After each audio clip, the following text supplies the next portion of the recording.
الحمد للہ نحمده ونستعینه ونستغفره ونؤمن به ونتوکل علیہ ونعوذ باللہ من شرور انفسنا ومن سیئات اعمالنا من يهده الله فلا مضل له ومن يضلل فلا هادي له ونشهد ان لا اله الا الله وحده لا شريك له ونشهد ان محمدا عبده ورسوله اما بعد. حاضرین کرام، پیس ٹی وی کی طرف سے آپ حضرات کو ہم خوش آمدید کہتے ہیں. اس نشست کا موضوع ہے امانت و دیانت. امانت و دیانت نجی زندگی میں اور کسی شہر کے اندر رہنے کے لیے، کسی ماحول میں رہنے کے لیے بھی انتہائی ضروری ہے. لین دین میں، تجارت میں، لوگوں کے ساتھ خرید و فروخت میں امانت و دیانت کی کتنی ضرورت ہے. تجارت کا رواج اور تجارت کا فروغ اور تجارت کی ترقی اور معاشرے کے اندر آدمی کی ساکھ، سب چیزوں کا دار و مدار امانت و دیانت پر ہے. اگر تاجر کے اندر امانت و دیانت نہیں ہے، اگر لین دین میں ہمارے اندر امانت داری نہیں ہے اور ہماری شہرت ایک بے ایمان اور بد دیانت اور خائن آدمی کی حیثیت سے ہے، تو آپ خود سمجھ سکتے ہیں کہ آپ کی تجارت ٹھپ ہو جائے گی. آپ خود سمجھ سکتے ہیں کہ چاہے جتنے اچھے مال کے آپ بیچنے والے ہوں اور چاہے جتنے اچھے مال کے سیل کرنے والے ہوں، اور بد دیانت کا گھن اگر آپ کو لگ گیا ہے تو یہ گھن کینسر بن کر آپ کی تجارت کو ڈھا دے گا، آپ کی تجارت بیٹھ جائے گی. ان اللہ یامرکم ان تؤدوا الامانات الی اہلیہا. اللہ حکم دیتا ہے کہ امانت والوں تک پہنچنا چاہیے. امانت کا ایک شمہ، امانت کا 1 روپیہ بھی آپ کے لیے اسی طرح حرام ہے جس طرح 1000 اور 1,00,000 حرام ہیں. ایمانداری کرنے والے لوگوں کے واقعات اگرچہ وہ گزشتہ امتوں سے تعلق رکھتے تھے، حضرت موسیٰ علیہ السلام کی امت یا حضرت عیسیٰ علیہ السلام کی امت سے تعلق رکھتے تھے، ان کو بھی رسول اللہ صلی اللہ علیہ وسلم بیان فرماتے تھے، صرف لوگوں کے اندر امانت اور دیانت کی صفت پیدا کرنے کے لیے. امانت و دیانت آپ کو کتنی پسند تھی. گزشتہ امم سابقہ یعنی پچھلی امتوں کے واقعات کو بھی آپ نے لوگوں کی عبرت کے لیے سنایا. اور پھر رسول اللہ صلی اللہ علیہ وسلم کی تو 2 صفتیں تھیں، اور یہی صفتیں آپ کی دعوت اور آپ کی تبلیغ کی کامیابی کی ضمانت بنی. وہ کیا 2 صفتیں تھیں؟ امانت اور سچائی. الصادق الامین. آپ سچے بھی تھے اور آپ امانت دار بھی تھے. آپ کو یاد ہے کہ جب پہلی مرتبہ کوہ صفا پر چڑھے اور کوہ صفا پر چڑھ کر لوگوں سے کہا کہ لوگوں، میں اس پہاڑ کی چوٹی پر کھڑا ہوا ہوں، جو میں دونوں طرف دیکھ رہا ہوں، پہاڑ کے سامنے، پہاڑ کے پیچھے جو میں دیکھ رہا ہوں وہ تم نہیں دیکھ رہے ہو. اگر میں تم سے کہوں کہ پہاڑ کے پیچھے ایک لشکر چھپا ہوا ہے اور وہ تمہارے اوپر حملہ کر دے گا تو کیا تم اس بات کی تصدیق کرو گے؟ تو انہوں نے کہا کہ ہم بالکل تصدیق کریں گے اور اس بات کو ہم سچ سمجھیں گے، کیونکہ ہم نے آپ کو ہمیشہ الصادق الامین یعنی سچا اور امانت دار پایا.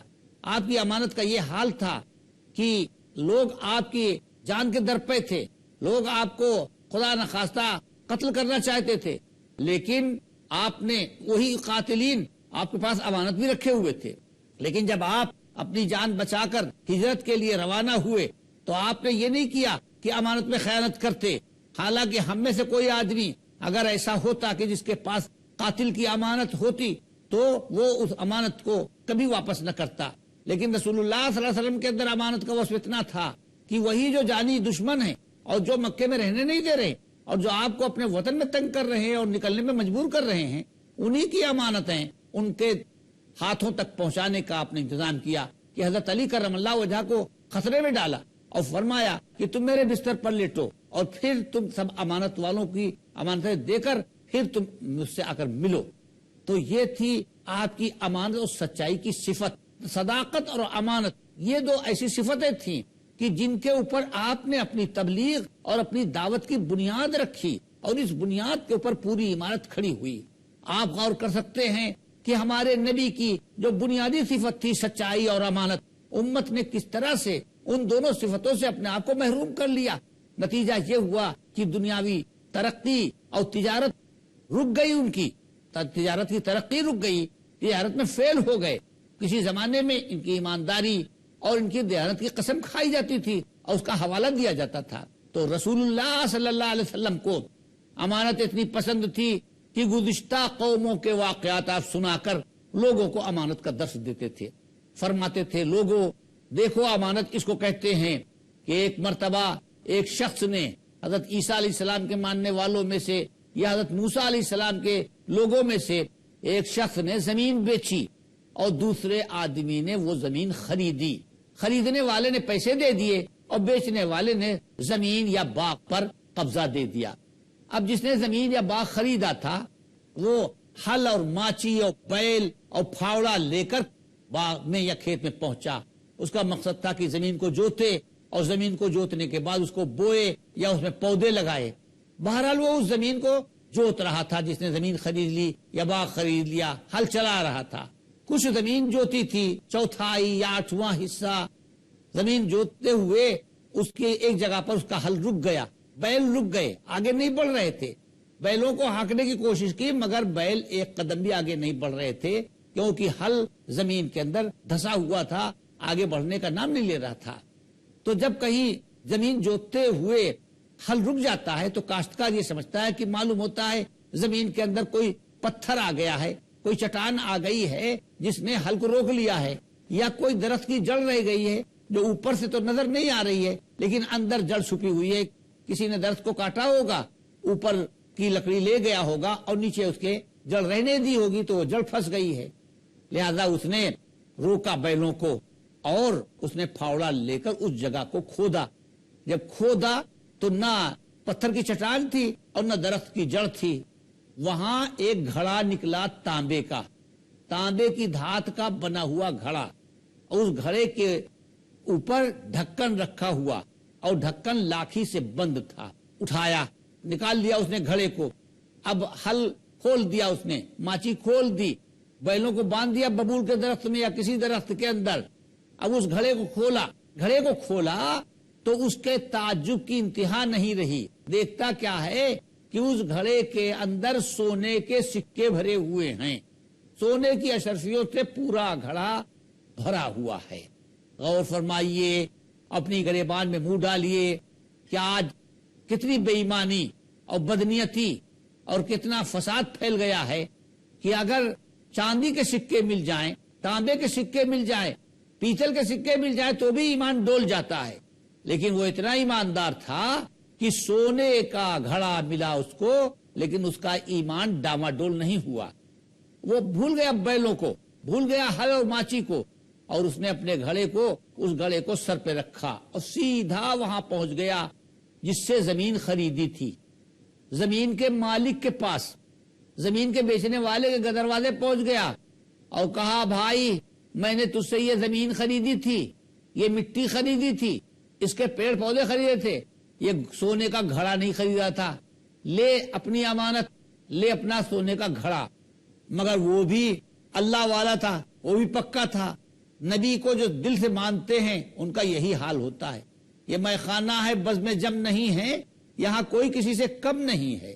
جو نبی کے ماننے والے وہ ایک سے بڑھ کے ایک ایماندار اور اعلیٰ درجے کے ہوتے ہیں. وہ بھی ایماندار اور اعلیٰ درجے کا آدمی تھا. اس نے کہا بھائی میری نیت خراب نہ کرو اور میری نیت کھوٹی نہ کرو. جب میں نے تم سے زمین یا باغ بیچا تھا تو میں نے ارادہ کر لیا تھا کہ 7 طبقوں تک، 7 زمینوں تک بھی جو کچھ نکلے گا وہ سب تمہارا ہی ہے. اس لیے میں اس گھڑے میں ہاتھ نہیں لگاؤں گا، یہ گھڑا تمہارا ہے. اب بیچنے والا کہہ رہا ہے کہ گھڑا تمہارا ہے اور خریدنے والا کہہ رہا تھا کہ نہیں تمہارا ہے. بڑی دیر تک ان کی بحثیں ہوتی رہیں اور کوئی اس گھڑے کو لینے کے لیے تیار نہیں ہوا. یہ ہے ایمانداری کا دور.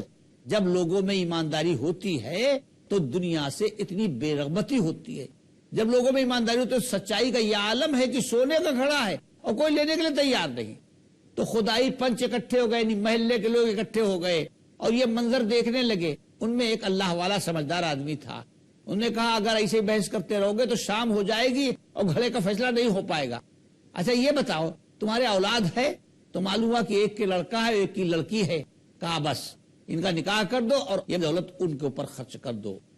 چنانچہ ان کا دونوں کا نکاح کر دیا گیا. تو رسول اللہ صلی اللہ علیہ وسلم نے یہ واقعہ بیان فرمایا اور یہ بتایا کہ اس کو کہتے ہیں ایمانداری، یہ ہے دیانتداری۔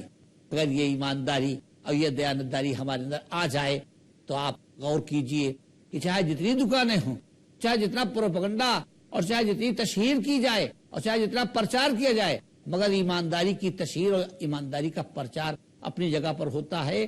ایماندار ہی سے لوگ معاملہ کریں گے اور ان چمکتی اور جھلملاتی اور رونق رکھتی ہوئی دکانیں ان کو سب لوگ نظر انداز کر دیں گے۔ لوگ ایمانداری پر جان دیتے ہیں، اس چمک دمک کے اوپر اور اس فیشن کے اوپر جان نہیں دیتے۔ آج بھی ایمانداری کی طاقت ہے۔ تو اس کو کہتے ہیں حضرت صلی اللہ علیہ وسلم نے جو فرمایا فَإِنْ أَمِنَ بَعْضُكُمْ بَعْضًا فَلْيُؤَدِّ الَّذِي اؤْتُمِنَ أَمَانَتَهُ وَلْيَتَّقِ اللَّهَ رَبَّهُ، کہ اگر کوئی کسی پر اطمینان کرے تو اسے چاہیے کہ اس کے اطمینان کو اور اس کے اعتماد کو ٹھیس نہ پہنچائے، اور جو کچھ اس کے پاس امانت رکھی ہوئی ہے اس امانت کو دے کر اور امانت کے اندر خیانت نہ کرے، بلکہ دیانتداری کا مظاہرہ کرے۔ اگر آپ دیانتداری کا مظاہرہ کریں گے تو آپ کو اپنی دیانتداری کا پھل دنیا ہی میں مل جائے گا، اور اللہ تعالیٰ تو ایمانداری اور دیانتداری کا جو پھل دے گا اس کا تو آپ تصور نہیں کر سکتے۔ سن 5 ہجری کے اندر امام ابن جریر جو بہت بڑے عالم ہیں اور بہت بڑے محدث اور بہت بڑے مورخ ہیں، اور جنہوں نے تفسیر لکھی ہے تفسیر ابن جریر، اور تاریخ لکھی تاریخ طبری، وہ محمد ابن جریر ایک واقعہ بیان فرماتے ہیں جس کو امام ابن جوزی نے اپنی کتاب صفت الصفوہ میں نقل کیا ہے۔ حاضرین، وقفے کا وقت ہو گیا ہے، انشاءاللہ وقفے کا وقت ختم ہونے کے بعد اپنی بات مکمل کریں گے۔ جب تک کے لیے اجازت دیجیے۔ وآخر دعوانا الحمدللہ رب العالمین۔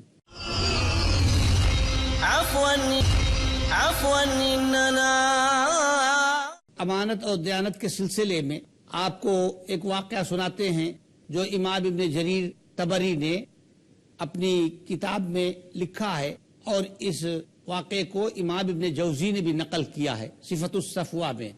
تو فرماتے ہیں کہ میں حج کو گیا تو اس زمانے میں اتنی عمارتیں نہیں تھی جتنی اب بن گئی ہیں خانہ کعبہ کے ارد گرد، تو بہت بڑا میدان پڑا ہوا تھا۔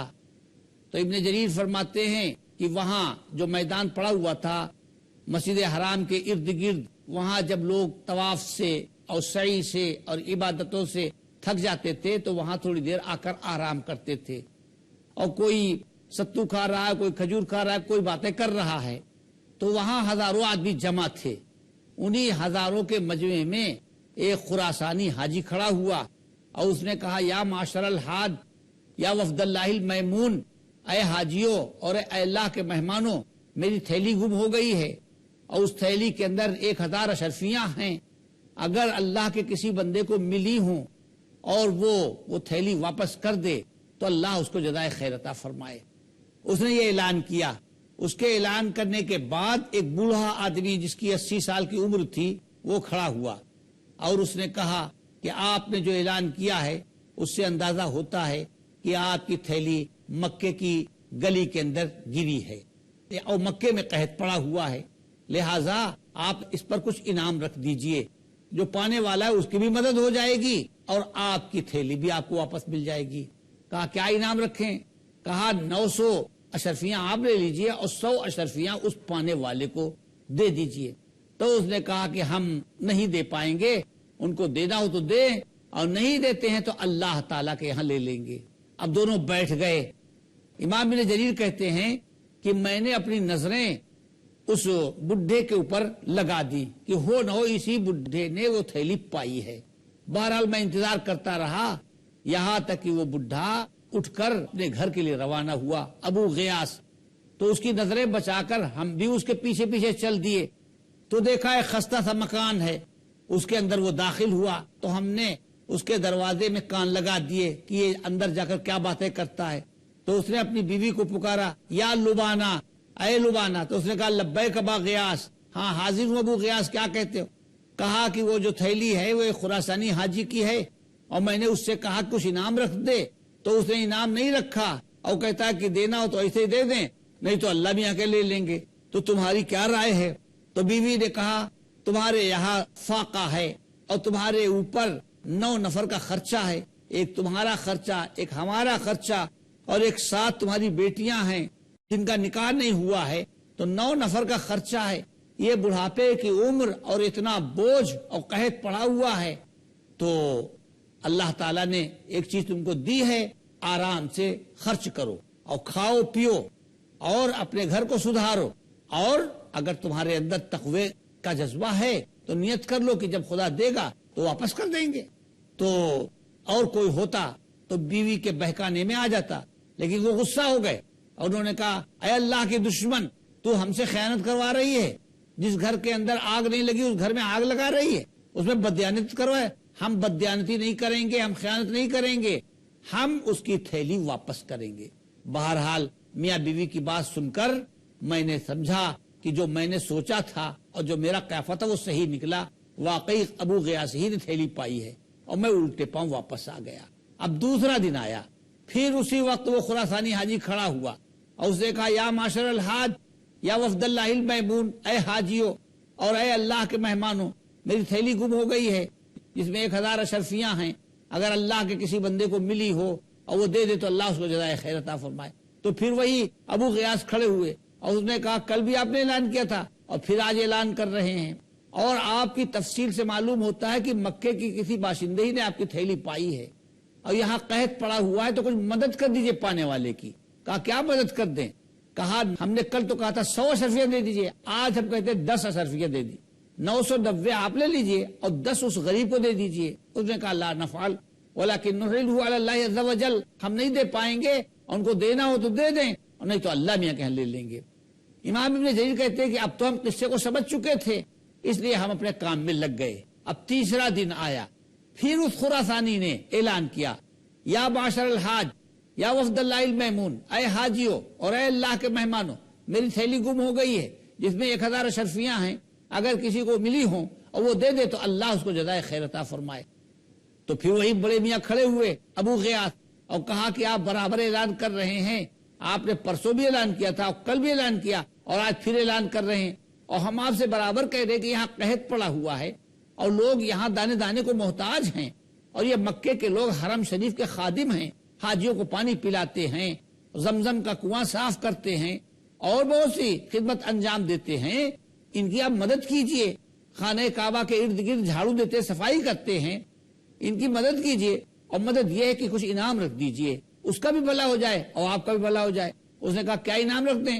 کہا پہلے دن تو ہم نے کہا تھا 100 اشرفیاں دے دیجئے، دوسرے دن ہم نے کہا کہ 10 دے دیجئے، آج ہم کہتے 1 اشرفی دے دیجئے، 999 آپ لے لیجئے، 1 اشرفی اس غریب کو دے دیجئے۔ اگر 1 اشرفی اس کو مل جائے گی تو آدھی اشرفی کی بکری لے کر اپنے گھر باندھ دے گا اور اس کے دودھ سے لوگوں کا گزر ہوگا، اور آدھی اشرفی سے مشکیزہ لے کر حاجیوں کو پانی پلائے گا۔ اتنا غریب ہے۔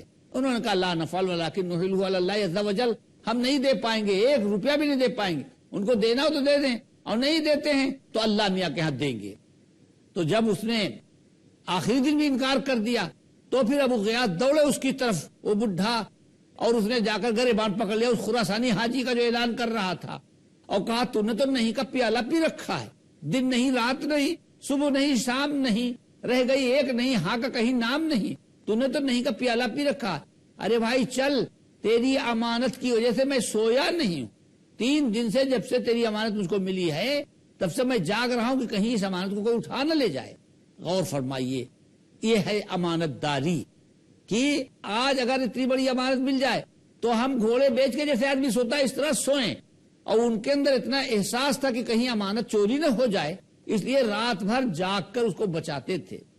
تو چلو بھائی، ابو غیاث نے کہا چلو بھائی اپنی امانت لے لو۔ اب ابو غیاث آگے آگے اور وہ خراسانی پیچھے پیچھے، اور یہ جو اس واقعے کے نقل کرنے والے امام ابن جریر طبری، وہ کہتے ہیں میں دونوں کے پیچھے روانہ ہو گئے۔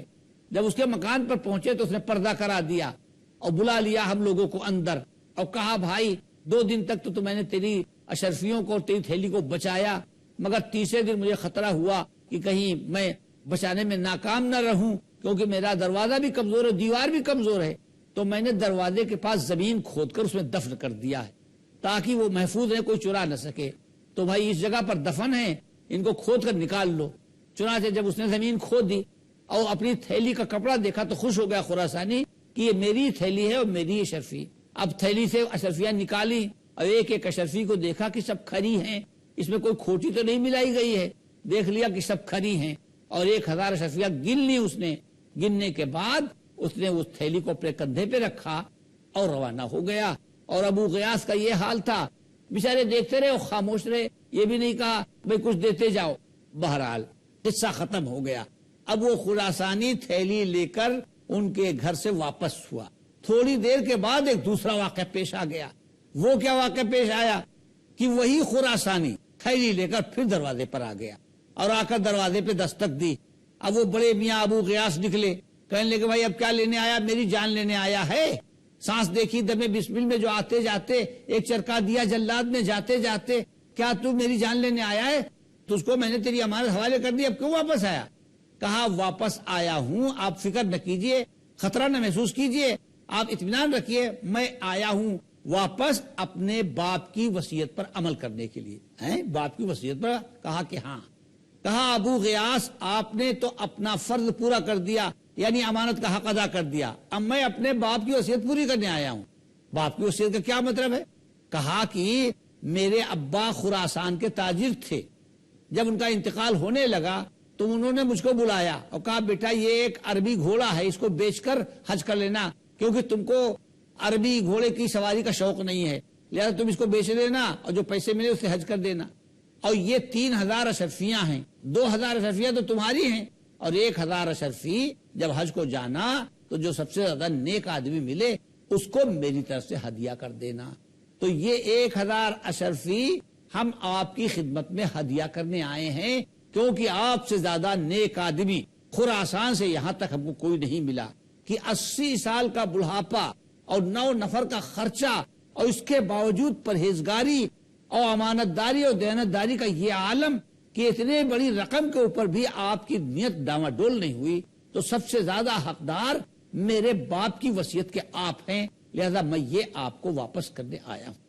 تو بھائی یہ ہے وَمَن يَتَّقِ اللَّهَ يَجْعَلْ لَهُ مَخْرَجًا وَيَرْزُقْهُ مِنْ حَيْثُ لَا يَحْتَسِبُ. جو اللہ سے ڈرتا ہے اللہ اس کے لیے راستہ پیدا کر دیتا ہے اور بے سان و گمان روزی عطا کرتا ہے، یعنی ایسی روزی عطا کرتا ہے جہاں سے اس کو گمان بھی نہیں ہوتا. تو اگر آپ امانت داری کریں تو یہ نہ سمجھیں کہ آپ کی امانت داری ضائع ہوگی. اللہ تعالیٰ نیکی کو بھی ضائع نہیں کرتا اور بدی کو فراموش نہیں کرتا. بدی کی سزا مل کے رہتی ہے اور نیکی کا پھل مل کے رہتا ہے. اللہ تعالیٰ ہم کو ایمانداری پر قائم رکھے اور ہم کو خیانت سے بچائے. وآخر دعوانا الحمدللہ رب العالمین.